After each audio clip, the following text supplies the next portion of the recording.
তো এদিকে মাথায় আমি দিয়েছি হচ্ছে আচ্ছাটি করে তেল। যাই হোক, আমাকে পুরো চিক্কু চিক্কু লাগছে। তো আজকে আমি তোমাদের একটা কথা বলতে চাই, কিছু কিছু কুসংস্কার কিন্তু আবার বাস্তব জীবনের সাথে মিল মানে খেয়ে যায়। যেমন হচ্ছে আমার সোনা যখন পেটে ছিল, তো তখন অনেকের মুখে শুনেছি যে যেই সমস্ত মায়েরা হচ্ছে দেখতে খুব বাজে হয়ে যায় তাদের নাকি ছেলে হয়, আর যেই সমস্ত মায়েরা যদি দেখতে খুব সুন্দরী হয় তাহলে তাদের নাকি মেয়ে হয়। এই একটা জিনিস। আরেকটা জিনিস, যাদের ছেলে হয় তাদের নাকি চুল পড়া একদম বন্ধ হয়ে যায়, মানে খুব কমই আর কি চুল পড়ে।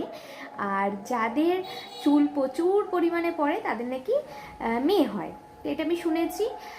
আর এই জিনিসটা কিন্তু পুরো আমার সাথে ঘটেছে, পুরো সেম। আমি যখন সোনা পেটে ছিল তখন কিন্তু আমি দেখতে খুব বাজে, মানে রোগা প্যাটকা এরকম একটা হয়ে গেছিলাম। আর যখন সোনা পেটে ছিল তখন কিন্তু আমার চুল পড়া মানে বলতে গেলে হতোই না। ওই দিনে হয়তো আমি চিরুনি দিয়ে আঁচড়ালে মানে 2 থেকে 3টে গুনে গুনে আমার চুল পড়তো, যেটা আমার এখনও পর্যন্ত হয়ে যাচ্ছে। মানে মাথায় যে কটা আছে বেশ আছে আর কি, খুব একটা চলে যায়নি এরকম ব্যাপার। তো যাই হোক, এই একটা জিনিস আমার সাথে ঘটেছে।